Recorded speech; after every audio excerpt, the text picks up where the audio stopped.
నాయకులు కార్యకర్తల లక్ష్యంగా అధికార చంద్రబాబు ప్రభుత్వం దారుణమైన కక్ష సాధింపు చర్యలకు పాల్పడుతోందని వైఎస్ఆర్సీపీ జిల్లా అధ్యక్షులు మాజీ మంత్రి అంబటి రాంబాబు స్థాయిలో ధ్వజమెత్తారు.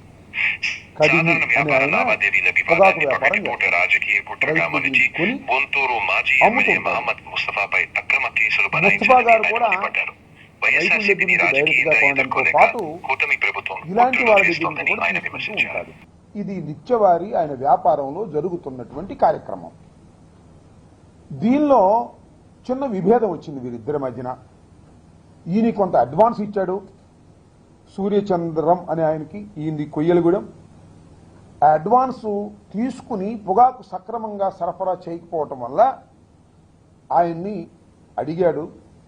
ఆయన వేరే వాళ్ళకి సరఫరా చేస్తుంటే అటకాయించాడు, తీసుకువెళ్ళి పోలీస్ స్టేషన్లో ఇది ఇట అన్యాయం జరుగుతుందని పోలీస్ స్టేషన్లో అప్పచెప్పాడు. ఇది జరిగినటువంటి అంశం. వాళ్ళు తీసుకెళ్ళి నా అగ్రిమెంట్ ప్రకారం, నా ఓరల్ అగ్రిమెంట్ ప్రకారం నా దగ్గర డబ్బు తీసుకున్నాడు, 36 లక్షల రూపాయలు ఇంకా నాకు ఇవ్వాలి, పొగాకు నాకు సప్లై చేయకుండా సమ్ ఎక్స్కి సప్లై చేస్తున్నాడు, ఎంత ధర్మమో చెప్పండి అని పోలీస్ స్టేషన్లో, కాకాని పోలీస్ స్టేషన్లో వాళ్ళని తీసుకెళ్ళి హాజరుపరిచాడు. ఇది చేసినటువంటి అంశం. దీనికి ఈ సూర్యచంద్రం అనే ఆయన ఒక కంప్లైంట్ ఇచ్చాడు న్యూస్ వీడ్లో. మా అబ్బాయి అభి అనే అతన్ని కిడ్నాప్ చేశారు, తీసుకువెళ్ళారు, కిడ్నాప్ చేసి అక్కడ పెట్టారు. దాంతో నేను బషీర్ వీళ్ళ అబ్బాయి, ఎవరు ముస్తఫా గారి అబ్బాయి తీసుకువెళ్ళాడు, నేను ఎంక్వైరీ చేశాను. తర్వాత ముస్తఫా గారికి కూడా ఫోన్ చేస్తే ముస్తఫా గారు నా డబ్బులు ఇచ్చి తీసుకెళ్ళి మీ అబ్బాయిని అన్నాడు అని ఎఫ్ఐఆర్లో ఉన్న సారాంశం. దీనికి ఎస్సీ ఎస్టీ కేసు పెట్టారు, కిడ్నాప్ కేసు పెట్టారు, దానితో పాటు అటెంప్ట్ మర్డర్ కూడా పెట్టారు. ఇన్ని సెక్షన్లు వేశారు. అంటే ఇక ఇతనికి బెయిల్ రాకోకుండా నివారించాలి అనేటువంటి ఉద్దేశంతో దురుద్దేశపూర్వకంగా పోలీసులు కేసు పెట్టారు. ఇది అన్యాయం అని చెప్పడానికి మేము ముందుకు వచ్చాం. ఎందుకంటే మహమ్మద్ ముస్తఫా రాజకీయాల్లోకి వచ్చిన తర్వాత ఓటమి పొందలేదు. గుంటూరు 1 and 2లో గుంటూరు 2 ఓడిపోయినప్పుడు కూడా మహమ్మద్ ముస్తఫా గెలిచాడు. అంతేకాదు తాడికొండ సర్పంచ్గా తన జీవితాన్ని ప్రారంభించాడు. రెండవసారి 151 సీట్లు గెలిచినప్పుడు కూడా గెలిచాడు.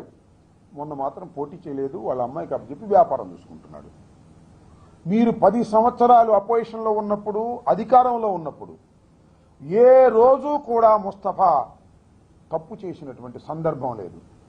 మేమన్నా కాస్త ఎప్పుడన్నా అగ్రెసివ్గా మాట్లాడతాం కానీ ముస్తఫా అసలు అగ్రెసివ్గానే మాట్లాడాడు. మంచితనానికి మారుపేరు. ఏది ఉంటే సర్దుకుని అయ్యా బాబు అని సర్దుకునేవాడే తప్ప అధికారం ఉంది కదా అని చలాయించడానికి ప్రయత్నం చేసేటటువంటి వ్యక్తి కూడా కాదు. మీ అందరికీ తెలుసు, గుంటూరు ప్రజలందరికీ తెలుసు, రాష్ట్రంలో చాలా మందికి తెలుసు. మైనారిటీస్కి సంబంధించినటువంటి వ్యక్తి. ఆయన మీద ఎందుకు కక్ష పెట్టారో నాకు అర్థం కాలా.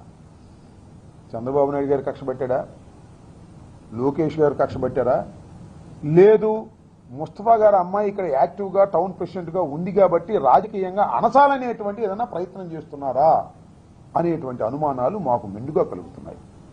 ఎందుకు కలుగుతున్నాయంటే 30వ తారీఖు 3-4 గంటలకి మఫ్టీలో పోలీసులు వచ్చారు.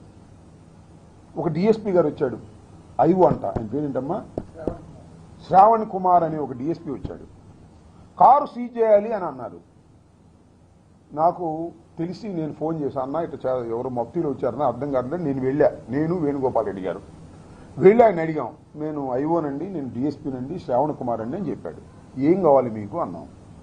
కారు క్రైమ్లో ఉందండి, దీన్ని మేము దీన్ని తీసుకెళ్ళాలి అన్న, మీ దగ్గర సాక్ష్యాధారాలు ఉన్నాయా అని అడిగాం. సాక్ష్యాధారాలు ఉన్నాయని కాసేపు ఏదో సంథింగ్ చెప్పారు. ఇంతలో ఒక అడ్వకేట్ని అడిగాం, వీళ్ళ అడ్వకేట్ని. అయితే సరే ప్రాపర్టీ తీసుకెళ్ళమనండి, అదంతా ఎవిడెన్స్ ఇచ్చి తీసుకెళ్ళమనండి అని చెప్పారు. నేను అప్పుడు ఆయన పిలిచి, అయ్యా మీరు కావాలంటే కారు తీసుకెళ్ళండి, ఇది క్రైమ్లో ఉందని మీరు అంటున్నారు, లేదు అది వేరే విషయం, తీసుకువెళ్ళండి, ఎవిడెన్స్ మీరు కూడా, మీడియా వాళ్ళు కూడా వచ్చారు, మీడియా వాళ్ళకు కూడా చెప్పారు, రోజు బయట ఇచ్చాం, మేము తీసుకువెళ్ళమని చెప్పాం. మేము వచ్చేసారు, తీసుకెళ్లారండి కారు. తీసుకెళ్ళకుండా ఎంత గందరగోళం చేశారు. వీళ్ళ ఇంట్లోకి వెళ్ళారు. ఆఫ్టర్ 6 సన్సెట్ అయిన తర్వాత వీళ్ళ ఇంటికి వెళ్ళి వాళ్ళ ఇంట్లో ముస్తఫా ఉన్నాడేమో అని ఎతికారు. ఆ ఇల్లు ఎతికారు. ఓకే, ఆ బిగువు 10 దాకా ఎదుగుతూనే ఉన్నారు. ఒకటి కాదు 7 ఫ్లాట్లు వెతికారు. అందరూ ముస్లింసే. ఏమండి రాత్రి 6 గంటల తరువాత 9 గంటల దాకా వెల్లింగ్ హౌసెస్లో మహిళలు ఉంటారు, పిల్లలు ఉంటారు. పోలీసులు వీళ్ళు ఎత్తకొచ్చండి. చట్టం చెబుతున్నది పోలీస్ మాన్యువల్. పైగా ముస్లింస్కి సంబంధించినటువంటి ఇల్లు, అంటే ముస్లింస్ అంటే వేరే కాదు, గోష్ఠ ఉండేటటువంటి ప్రాంతం. మీరు వెళ్ళి దౌర్జన్యంగా 7 అపార్ట్మెంట్స్ ఎదిగారు, 7 ఫ్లాట్లు ఎదిగారు. ఏం సాధించారు? ముస్తఫా దొరికాడు అక్కడ? మీ అనుమానం పిచ్చి అనుమానం. అంత సీసీ ఫుటేజ్లో రికార్డ్ అయింది. మీరు 6 తర్వాత ఎందుకు వెదికారు అని ప్రశ్నించారు వీళ్ళు. ప్లేటర్ గారు చెప్తే దానికి సమాధానం లేదు. తర్వాత మళ్ళా కాకాని సీఐ వచ్చాడు. ఎవరతని పేరు? స్వామి. ఏం స్వామి? నారాయణ స్వామి. ఈ సీసీ ఫుటేజ్ తీసుకెళ్ళిపోయాడు. ఎందుకు తీసుకెళ్ళాడని అడుగుతా ఉన్నా. ఆ ఇంటి దగ్గర, అపార్ట్మెంట్స్ దగ్గర ఉన్నటువంటి సీసీ ఫుటేజ్ని ఏ చట్టం ప్రకారం తీసుకెళ్లాడు నారాయణ స్వామిని అడుగుతా ఉన్నా. అంటే సీసీ ఫుటేజ్ ఎత్తేస్తారా మీరు? పోలీసులు కాపాడిసిన వాళ్ళు అంటే ఎవిడెన్స్ దొరకకుండా ఉండేందుకు మేము రాత్రి ఎత్తుకాము అనే మా దగ్గర ఉన్నాయి. అనుకుంటున్నాడేమో నారాయణ స్వామి. మా దగ్గర ఆ ఫుటేజ్ కానీ ఇంకా వేరే ఫుటేజ్లు కూడా ఉన్నాయి. మొత్తం అంతా మీడియా వాళ్ళు తీశారు, సెల్స్ అందరూ తీశారు. ఆ ఫుటేజ్ కాపీ కూడా మా దగ్గర ఉంది. రాత్రి 8 దాకా 9 దాకా